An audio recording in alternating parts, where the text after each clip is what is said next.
You have to watch. You have to watch every single second.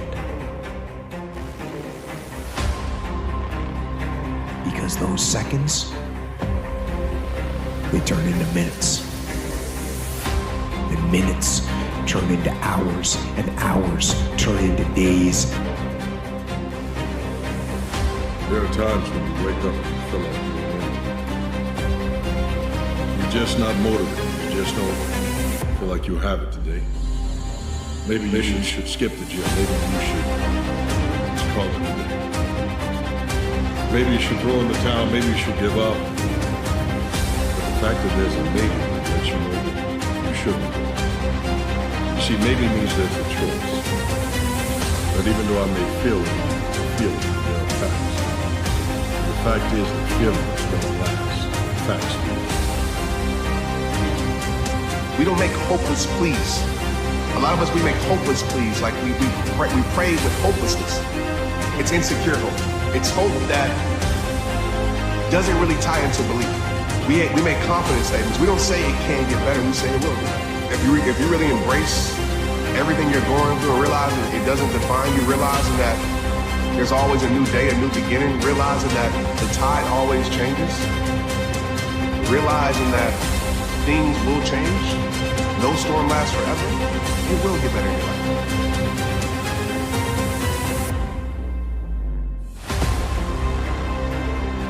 Plan gonna happen.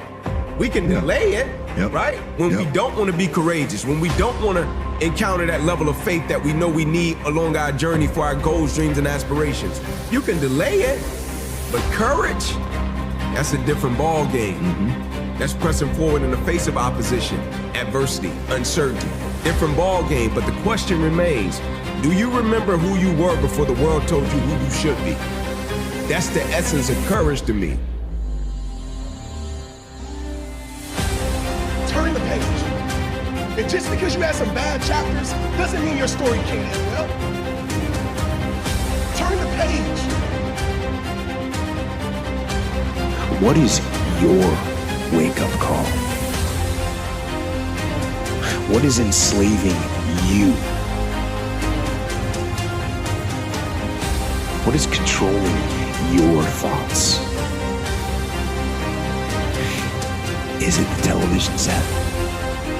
Feeding your mind images of what life should be? Is it the internet drawing you in and controlling your time? Or is it weakness? A lack of discipline that prevents you from accomplishing what you want to accomplish?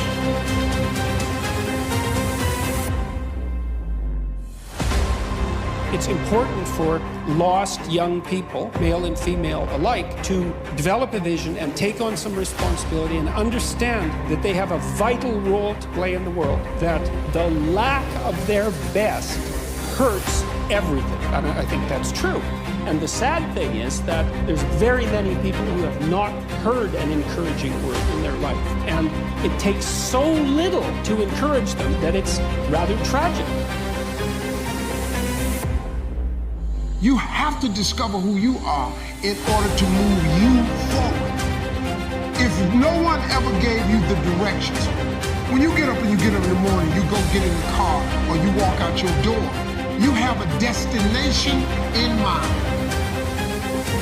If you go outside with no destination, what do? You wander around. Once you don't have a destination, you are going to wander around. You cannot get in your car without a destination. Where do you drive? So you are in an identity crisis. You have control over your mind. You just have to assert it. You have to decide that you are going to be in control, that you are going to do what you want to do. Weakness doesn't get a vote. Laziness doesn't get a vote. Sadness doesn't get a vote. Frustration doesn't get a vote. Negativity doesn't get a vote. Your temper doesn't get a vote. So next time you are feeling weak or lazy or soft or emotional, tell those feelings they don't get a vote. You are becoming more than you ever imagined. You're a better person than people understood you to be because of what you've been through. But what you've been through allows you to be an expert to a whole lot of other people. You can now speak to people in confidence and tell them that just as you made it through, so can they. Because you have learned and matured that the imagination begins with an image. And if you can make an image of yourself, if you can believe about yourself that there's something great in you, then you can become that. It starts with an image. Look in the mirror and confidently say to yourself, I am more than I ever thought. I am stronger than they knew. I am more powerful than I ever believed. I am capable of doing things that no one has seen me do before. I am much more than anyone has ever spoken over my life, including myself, and I'm about to dream even bigger. Remember who you were before the world told you who you should be. Right? Like courage, do you remember who you were before the world told you who you should be? So anytime you gotta be courageous, let's look at it from the standpoint of dreams, goals, and aspirations. You got your dream, your goal, and your aspiration, and then you got reality. And oftentimes reality doesn't reflect the goal, the dream, and the aspiration. And so when you think courage, like being courageous and following your heart because it somehow knows what you want to do, it's almost like if you feel something that you should do, and for some strange reason, like your mind or your spirit tells you, nah, I don't want to do it because it takes you outside of your comfort zone, but you know you should do it, you can feel it, and then you go against it. Happiness as an aim is shallow and weak. It cannot withstand suffering.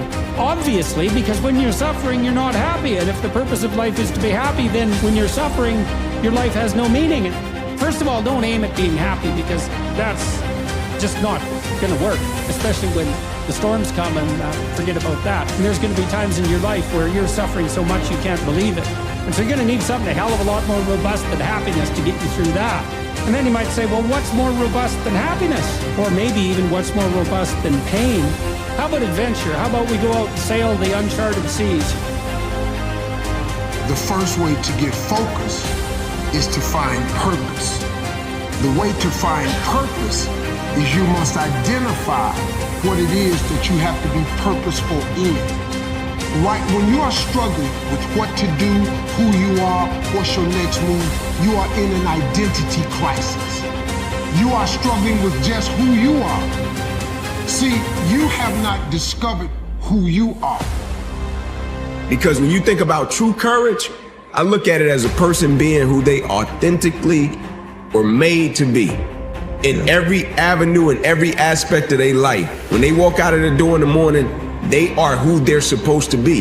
It takes courage to be that.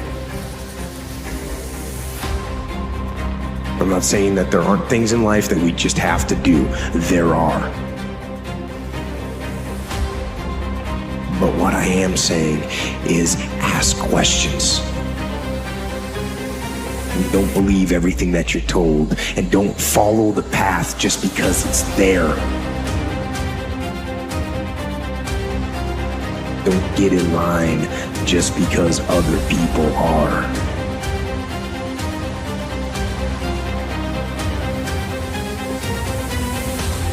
Those times when you get up early and you work hard, those times when you stay up late and you work hard, those times when you don't feel like working, you're too tired, you don't want to push yourself, but you do it anyway. That is actually the dream. That's the dream. It's not the destination, it's the journey. Here's what you should know about winning before you chase it. Winning's not loyal to you. It doesn't care about you. Winning doesn't care how sore you are. Winning doesn't care how much sleep you get. Winning doesn't care how hard you work at times. Winning requires all of you and then more, and it promises you nothing. It's a mastermind of creating fear and doubt in your mind. It causes setback after setback. So the question is about winning. Are you willing to sprint when the distance is unknown? And why chase this thing called winning? Because the only thing that's guaranteed in life, if you don't chase it, is losing.